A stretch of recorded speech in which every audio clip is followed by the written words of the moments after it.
Corresponder meaning it is a non-law enforcement specialist, such as a mental health worker, who arrives alongside a police officer to the site of an emergency or other circumstance that would otherwise be dealt with exclusively by law enforcement.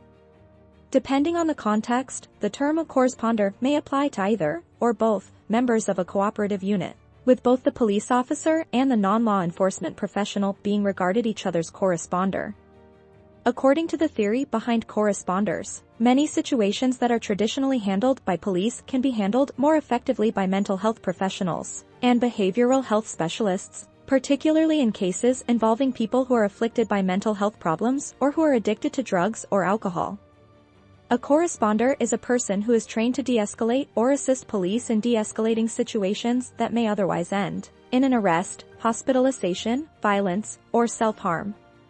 The precise role, purpose, and application of corresponders varies greatly from one situation to the next. The officers may be embedded inside police departments or they may be recruited from other organizations. They may choose to go together to circumstances or they may choose to arrive separately.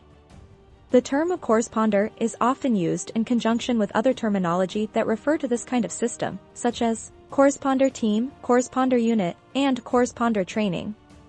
Across the United States, the usage and formation of corresponder programs has expanded in recent years, frequently as a consequence of increased pressure to limit the number of arrests and incidents of police violence against persons who are suffering from mental illnesses, especially people of color. A large number of studies have shown their usefulness in various areas. In the United Kingdom, the word corresponder is used in a different sense, referring to the collaboration between emergency medical workers and other members of the emergency response team. Firefighters with basic emergency medical training are sometimes referred to as first responders because they are able to assist individuals before medical professionals get on the scene,